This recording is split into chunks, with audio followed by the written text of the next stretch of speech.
Olá, queridos, a paz do Senhor Jesus Cristo a todos vocês. Eu sou o Fernando Aquino, quero estudar aqui com vocês a lição de número 11 da revista da editora CPAD. E o título dessa lição é Atributos da Unidade da Fé, Humildade, Mansidão e Longanimidade. Para começar, a gente vai estar vendo aí o texto áureo que diz assim: Rogo-vos, pois, eu, o preso do Senhor, que andeis como é digno da vocação com que fostes chamados. Está lá em Efésios capítulo 4, verso 1. A verdade prática nos diz: a unidade da igreja depende de que os crentes evidenciem no cotidiano a humildade, a mansidão e a longanimidade. A leitura bíblica em classe está lá em Efésios capítulo 4, versos 1 ao 4 e Colossenses 1, do 9 ao 12. Vamos então para a nossa introdução aí, que diz: após concluir a oração intercessória em favor da igreja e ao mesmo tempo estimular os cristãos a viverem para a glória de Deus, o apóstolo passa a enfatizar a necessidade da unidade dos crentes. Assim, nesta lição estudaremos as virtudes fundamentais, humildade, mansidão e longanimidade, que levam a igreja a viver uma perfeita unidade conforme a palavra de Deus. Então, gente, a princípio, a gente vai falar um pouquinho hoje aí sobre a epístola aos Efésios, capítulo 4, do verso 1 aí, até o 4 e 6. E é interessante, tá? A gente poder falar um pouquinho sobre isso, que o que Paulo quer focar aqui? Paulo quer focar a princípio a unidade da igreja, tá? No que consiste a unidade da igreja. Então, vamos dizer a introdução aqui. Paulo, a princípio, né, ele antes do capítulo 4, ele conclui o capítulo 3, e nessa conclusão, Paulo está agora orando, né, fazendo uma oração intercessora pela igreja, a fim de que o Senhor manifeste o poder dele na vida da igreja, a ponto de que a igreja venha receber de Deus esse poder e também viver em amor, né, que o amor reine na igreja. E com isso também, a partir daqui, no início do capítulo 4, Paulo passa a enfatizar a questão, essa necessidade da igreja se unir, de haver realmente entre os irmãos a unidade. E esse é o ponto que a gente vai falar. O que é necessário, o que Paulo viu como necessário, o que o Espírito Santo nos inspirara para que fosse necessário ali, para que a igreja conseguisse viver realmente em unidade. Esse é o ponto que a gente vai trabalhar um pouquinho, bem breve aqui, dentro dessa lição. Vamos começar então aí, falar um pouquinho sobre os tópicos. Primeiro tópico: para haver unidade é preciso humildade. Então, a caminho da unidade, a gente precisa entender que é necessário alguns quesitos. E a gente vai ver o primeiro deles, que seria a humildade. A humildade é uma virtude imprescindível para o fortalecimento da comunhão cristã. Espera-se que os crentes sejam humildes, não somente diante de Deus, mas também entre eles. Então, a gente vai ver que uma das coisas, ou um dos caminhos necessários para que haja a unidade dentro da igreja, é necessário que haja, a princípio, a humildade. É necessário que a humildade impere no meio da igreja, no seio da igreja, que haja entre os irmãos a humildade. É isso que Paulo queria trabalhar e é isso que Paulo queria passar para a igreja de Éfeso. A gente vai poder falar um pouquinho sobre isso agora, entender melhor onde Paulo queria chegar com isso. O primeiro ponto aí, o primeiro subtópico é o modo digno de viver cristão. Então, vamos lá. O apelo apostólico é para que os crentes andem de modo digno da vocação. Então, a princípio, quando Paulo vai falar sobre isso, primeiro ele fala da sua situação. Capítulo 4, verso 1, rogo-vos, pois, eu, o preso do Senhor, ou o prisioneiro, que andeis como é digno da vocação com que fostes chamados. Então, o que Paulo está falando aqui? Ele está rogando, e a ideia de rogar aqui não é um apelo dele só, mas é algo da parte de Deus, né? Paulo está rogando, mas crendo no Senhor para isso, não é um apelo próprio, uma coisa que Paulo desejava, ansiava, não é um anseio do coração de Paulo, mas Paulo está querendo aí que os irmãos entendam que isso parte de Deus. Deus está os chamando para que eles possam fazer o quê? Viver de maneira digna. Digna de quê? Digna da vocação, digna do chamado, da vocação a qual eles foram ali chamados por Deus. Então, o que Paulo está falando com isso? É que os irmãos da igreja de Éfeso, e também nós, é claro, hoje, possamos viver de modo a que as pessoas venham ver em nós realmente, tá? Venham ver em nós a presença de Deus, venham ver em nós a estatura, tá, do varão perfeito, a busca, pelo menos, dessa estatura, a busca por esse desejo, a busca por andar na presença de Deus. Então, em primeiro lugar, nós, como servos de Deus, devemos andar de modo digno, levar uma vida digna. E essa dignidade não está atrelada a parâmetros humanos, tá? A gente não está sendo medido, embora vivamos aqui neste mundo, embora sejamos rodeados por muitas pessoas que, por não conhecerem a Deus, não temerem a Deus, acabam muitas vezes nos julgando, mas o que Paulo quer dizer é que nós não estamos aqui com a ideia de viver somente pelo crivo humano, mas a ideia é vivermos pelo crivo de Deus, passarmos pelo crivo de Deus, vivermos de acordo com aquilo e para aquilo a qual Deus nos chamou para que vivamos. Então, o primeiro apelo do apóstolo é esse, tá? Que os irmãos em Éfeso pudessem viver de modo digno. E digno de quê? Digno dessa vocação, desse chamado, digno de uma vida de cristão, de uma vida de servo de Deus. Esse é o primeiro ponto. E Paulo inicia, então, esse capítulo 4 abordando isso aí. Outro ponto que Paulo vai focar dentro disso, Paulo vai falar a respeito da humildade. E eu vou estar lendo aqui os versículos bíblicos para ganhar tempo e ficar mais claro dentro da nossa colocação aqui. Com a Bíblia aberta, vamos lá. Então, o que Paulo vai dizer? Eu já disse aqui, rogo-vos, pois, eu, o preso do Senhor, que andeis como é digno da vocação com que foste chamados. Aí o verso 2, com toda a humildade. Então, o primeiro passo, a primeira coisa que Paulo quer citar é que dentro desse quesito, dentro desse viver de maneira digna, é viver em humildade, tá? E Paulo vai falar um pouquinho sobre isso, eu quero focar alguns pontos aqui. A princípio, para os povos pagãos, a humildade não era uma virtude. Pelo contrário, era considerada uma atitude negativa, fraqueza de caráter e falta de amor próprio. Então, a gente precisa entender que no contexto lá anterior, né, a vinda de Cristo aqui à Terra, anterior ao surgimento da igreja, os gregos, geralmente, eles não tinham essa visão de que ser humilde era algo bom. Porque a visão que se tinha pelos gregos, tá, era que a humildade, como nós já conhecemos hoje, era um sinal de fraqueza. Então, viver de maneira humilde era um sinal de fraqueza, tá? Um sinal de falta de amor próprio, falta de virtude. Então, era algo que era considerado negativo. Mas, com a chegada do Evangelho de Cristo Jesus, mas com Cristo vindo aqui à Terra, pregando aqui e deixando-nos a palavra de Deus, a gente passa a ver uma nova conotação para esse termo, para essa expressão humildade. Então, essa palavra humildade, ela passa a ter, como eu já disse aqui, uma nova conotação a partir da vinda de Cristo. Então, para o cristão, para nós cristãos, a humildade é uma virtude, tá? E a gente precisa entender e viver de modo humilde, digno e humilde. A verdadeira humildade, vamos lá. É importante ressaltar que esta e as demais virtudes são produzidas pelo Espírito Santo que habita no crente.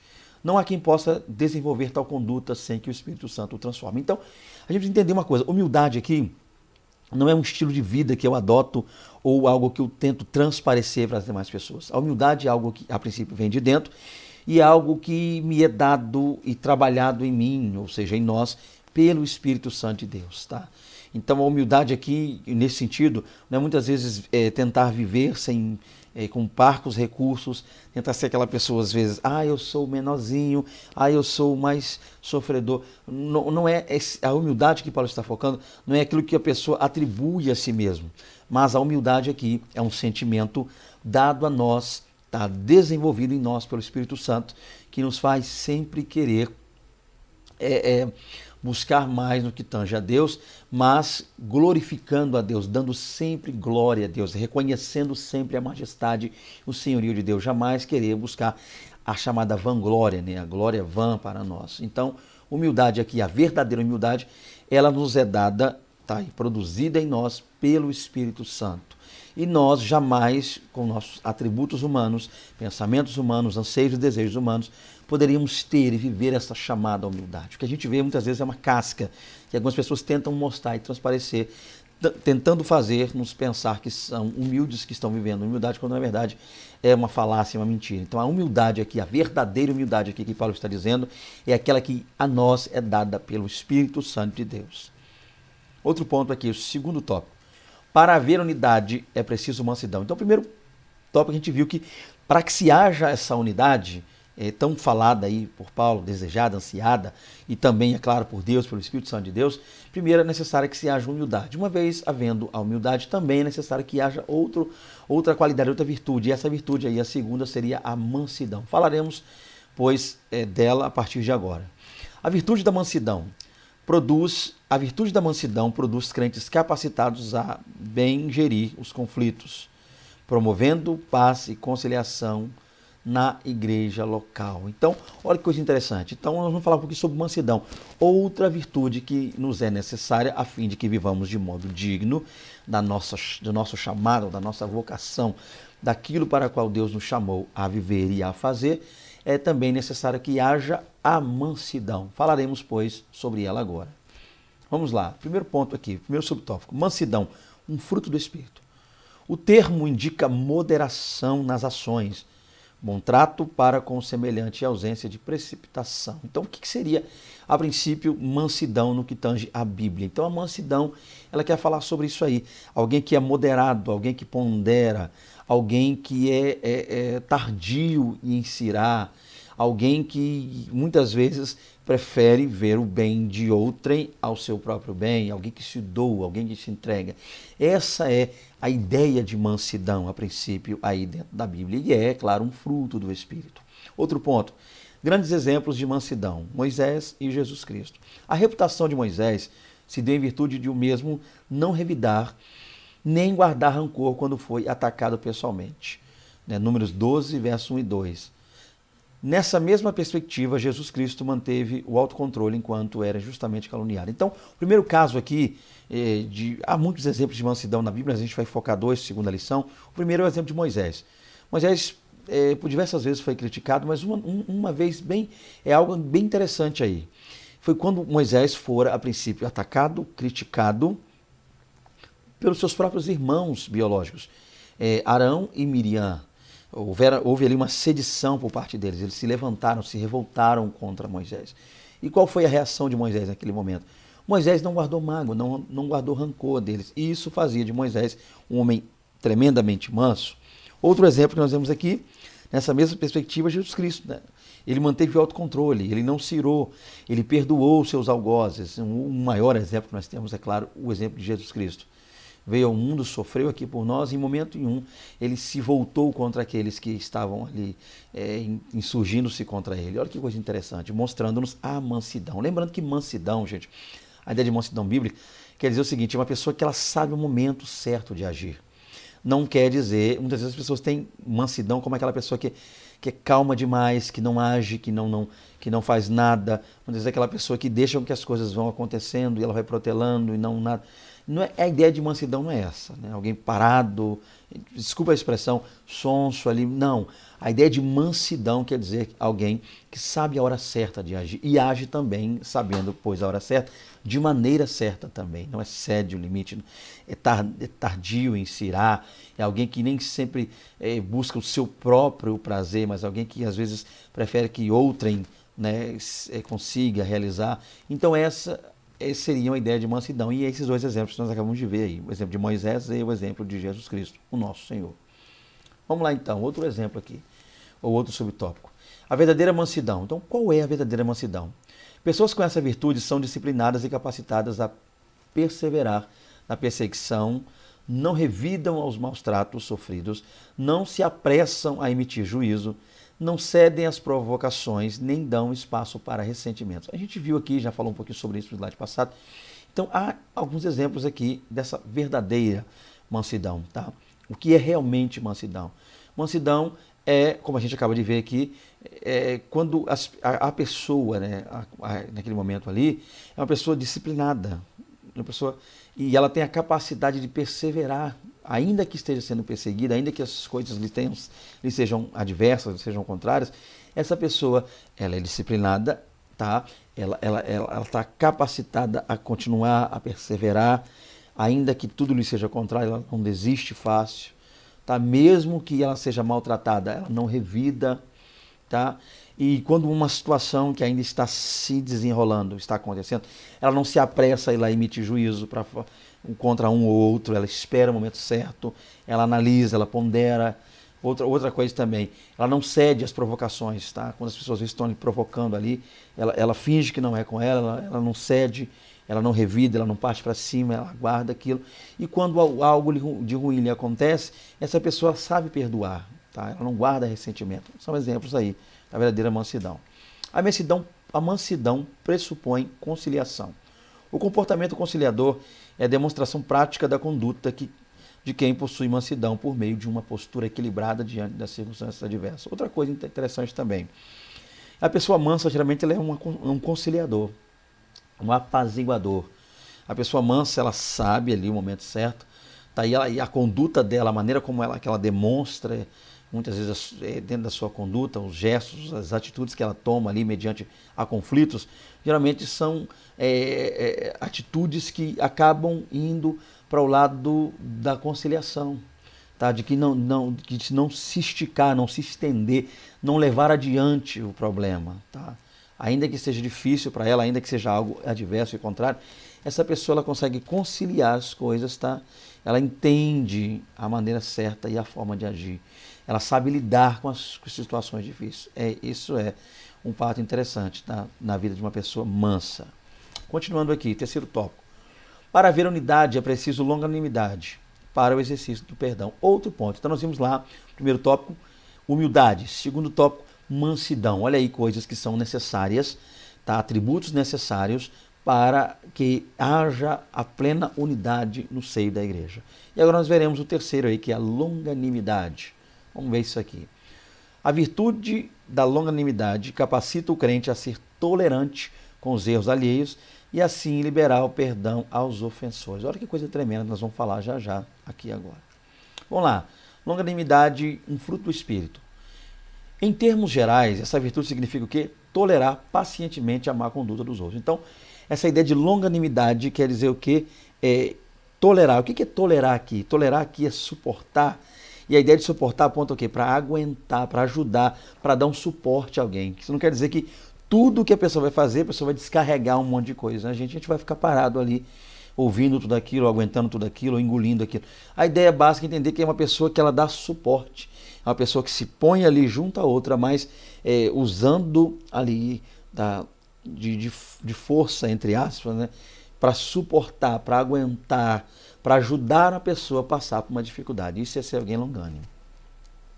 Suportando uns aos outros. A expressão indica que, infelizmente, teremos que enfrentar excessos cometidos em nosso meio como as provocações alheias e atitudes carnais. Então a ideia de suportar aqui é isso, tá, gente?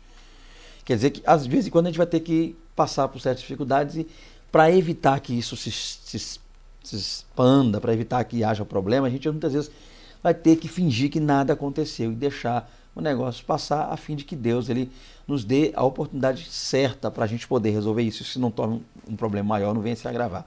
Mas a ideia de suportar, como eu já disse, quer dizer o quê? Tolerar, ajudar a pessoa a passar por aquilo, aguentar, tá? Ainda que seja difícil, a dar suporte. Então, suportar aqui é mais isso, dar suporte à pessoa, para que, junto com a pessoa, nós possamos ali auxiliá-la a enfrentar e a passar por esse momento difícil. Essa é a ideia, tá, por trás do texto. O perdão como premissa do amor. Quando esse estilo de vida é adotado pelos crentes, acabam-se as disputas na igreja. Então, outro ponto. Outra coisa que Paulo fala, suportando uns aos outros em amor. Por que suportando uns aos outros em amor? Eu já disse, suportar é dar suporte. Mas se eu estou dando suporte a alguém, eu preciso amar tal pessoa que eu estou dando tal suporte. Porque se não houver amor aí, eu não aguentarei dar o suporte necessário, eu não resistirei até o tempo certo em que eu preciso estar ali acompanhando aquela pessoa. Tá? Não estou falando de carregar alguém no colo, bajular a pessoa, muitas vezes se tornar uma babá espiritual de alguém. Não, mas a ideia clara é entender que há um tempo em que a pessoa, por si só, sozinha, ela não consegue. Nessa hora nós entramos dando aquele suporte. Mas se não houver amor, se não fizermos tais coisas por amor, a gente vai acabar muitas vezes não entendendo o que Deus quer, e isso muitas vezes pode acabar trazendo ingresia, problemas, contendas, iras e adversidades para a igreja.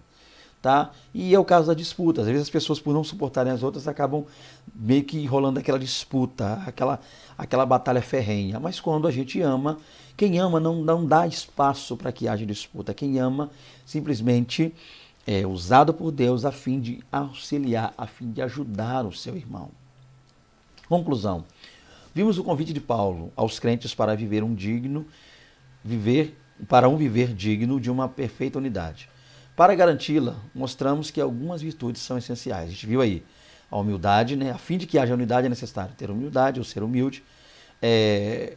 Através disso, né? Que haja aquela fortaleza, porque a humildade ela fortalece realmente. Vimos que a mansidão também, né, que muitas vezes ela vai nos auxiliar quando surgirem os conflitos. A longanimidade que nos dá força para suportar quando muitas vezes alguém insurge-se contra nós e vem com algum problema contra nós. Quando os crentes vivem essas virtudes, as dissensões desaparecem e o nome de Cristo é glorificado. Então, o que Paulo quer tratar aqui, eu já fecho por aqui, é tratar, como eu já disse, a unidade. Mas para que haja unidade, a gente precisa vencer alguns probleminhas aí. Contendas, iras, porfias, invejas, a Bíblia fala dessas coisas que muitas vezes surgem em nosso meio para tentar nos separar. Então o caminho a seguir é o caminho da unidade, mas para que a gente consiga trilhar tal caminho, é necessário entender que precisamos de Cristo, precisamos de Deus, precisamos do Espírito Santo, dando e mantendo e fluindo em nós a nossa humildade, tratando o nosso caráter, dando-nos a humildade. Precisamos ser mansos, agir com mansidão. Precisamos também suportar, ser longânimo, muitas vezes, com as dificuldades das pessoas. Tudo isso em amor. Só assim realmente veremos em unidade, como Deus assim o quer, tá?